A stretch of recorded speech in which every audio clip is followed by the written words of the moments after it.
Class 7, Chapter Acids, Bases and Salts. Module 6, Uses of Acids and Bases, Neutralization. Hello friends, हमने previous module में acids और basis की properties को discuss किया था. इस मॉड्यूल में हम एसिड्स और बेसिस के यूजेस के बारे में बात करेंगे. तो चलिए शुरू करते हैं और सबसे पहले हम एसिड्स की बात करते हैं. हाइड्रोक्लोरिक एसिड, नाइट्रिक एसिड और सल्फ्यूरिक एसिड कुछ कॉमन एसिड्स हैं. इनके यूजेस देखते हैं. इंडस्ट्रीज में मेटल के बड़े बड़े बॉयलर्स में पानी बॉयल किया जाता है और इन बॉयलर्स की इनर सरफेस पर एक लेयर सी डिपॉजिट होती जाती है और ये लेयर फॉर्म होती है वाटर में डिसॉल्व्ड सॉल्ट्स के डिपोजिशन से. और ये जो लेयर डिपॉजिट हो जाती है इसकी वजह से बॉयलर्स को ज्यादा हीट देनी पड़ती है.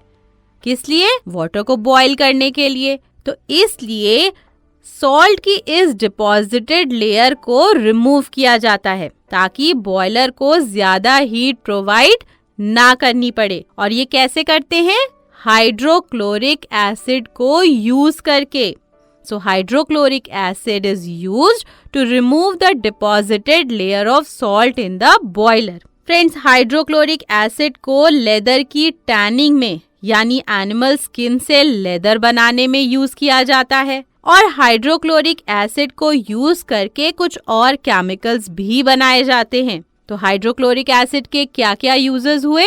Hydrochloric acid is used for removing deposited salts inside the boilers, in tanning of leather and in manufacturing of chemicals.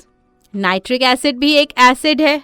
इसको फर्टिलाइजर्स बनाने में यूज किया जाता है और सल्फ्यूरिक एसिड को बैटरीज बनाने में और टेक्सटाइल और पेपर इंडस्ट्रीज में यूज करते हैं.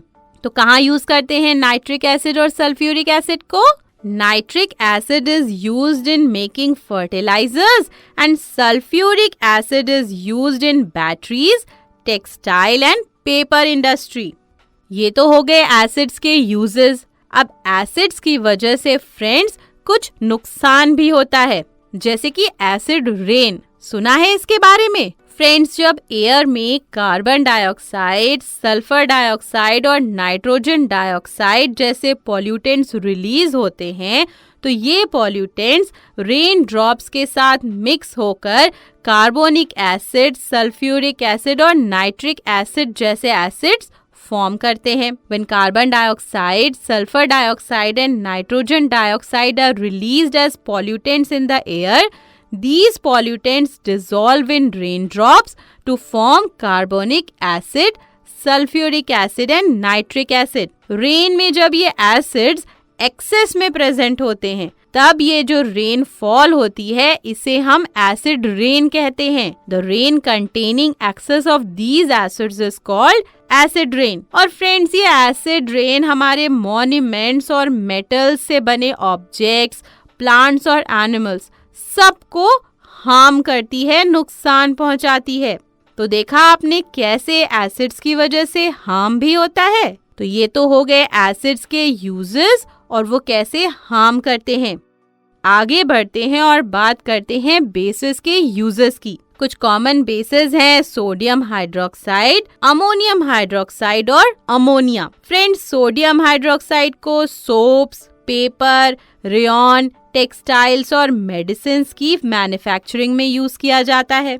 Sodium hydroxide is used in the manufacturing of soaps, paper, rayon, textiles and medicines. Ammonia से अमोनियम हाइड्रोक्साइड बनता है जिसे हम फर्टिलाइजर्स, डाइज, इंक रिमूवर्स और विंडो क्लीनर्स बनाने में यूज करते हैं. एक और बेस है कैल्शियम हाइड्रोक्साइड. फ्रेंड्स, आपने व्हाइट वॉशिंग होते हुए देखा होगा. बिल्डिंग्स की व्हाइट वॉशिंग में कैल्शियम हाइड्रोक्साइड बेस का यूज होता है. इसके अलावा कैल्शियम हाइड्रोक्साइड को फील्ड्स में भी डाला जाता है. जब सॉइल ज्यादा एसिडिक हो जाती है तब फील्ड्स में कैल्शियम हाइड्रोक्साइड डाला जाता है और ऐसा इसलिए किया जाता है क्योंकि प्लांट्स एसिडिक सॉइल में अच्छे से ग्रो नहीं कर पाते. तो जब हम कैल्शियम हाइड्रोक्साइड को सॉइल में डालते हैं तो ये सॉइल को न्यूट्रलाइज करता है, उसकी एसिडिटी को कम करता है. So calcium hydroxide is used for neutralisation of acidity of soil. Friends, calcium hydroxide को ब्लीचिंग पाउडर बनाने में भी यूज किया जाता है. तो ये तो हो गई बेसिस के यूजेस की बात. अब फ्रेंड्स, आपको याद होगा पिछले मॉड्यूल में हमने एसिड्स और बेसिस की प्रॉपर्टीज डिस्कस की थी. तो चलिए फ्रेंड्स, बताइए कि जब एसिड्स बेसिस के साथ रिएक्ट करते हैं तो क्या होता है. What happens when acids react with bases. बिल्कुल सही, सॉल्ट और वाटर फॉर्म होते हैं. Salt and water are formed. और फ्रेंड्स, ये जो रिएक्शन होती है ना, जिसमें एसिड्स बेसिस से रिएक्ट करके सॉल्ट और वाटर बनाते हैं, इसे हम न्यूट्रलाइजेशन रिएक्शन कहते हैं. क्या कहते हैं? Neutralization reaction. तो what is neutralization reaction? The reaction in which an acid reacts with the base to form salt and water is called neutralization reaction. Friends, neutralization reaction में heat हमेशा ही produce होती है. Some heat is always evolved or produced in a neutralization reaction. जैसे कि hydrochloric acid, जो कि एक acid है, वो जब सोडियम हाइड्रोक्साइड यानी एक बेस के साथ रिएक्ट करता है तो क्या फॉर्म होता है? सोडियम क्लोराइड, जो कि एक सॉल्ट है, और वाटर. और ये क्या हो गई? ये हो गई एक neutralisation reaction. Hydrochloric acid reacts with sodium hydroxide to form sodium chloride, that is a salt, and water. Friends, जिस टेस्ट ट्यूब में ये रिएक्शन होती है, यानी हाइड्रोक्लोरिक एसिड सोडियम हाइड्रोक्साइड के साथ रिएक्ट करता है, अगर आप उस टेस्ट ट्यूब को बाहर से टच करके देखो तो आपको वो गरम लगेगी, क्योंकि ये एक न्यूट्रलाइजेशन रिएक्शन है और हमने पढ़ा था कि इस रिएक्शन में हमेशा हीट रिलीज होती है. तो इस हीट के रिलीज होने की वजह से टेम्परेचर बढ़ जाता है, जो टेस्ट ट्यूब को गर्म बना देता है, वार्म कर देता है.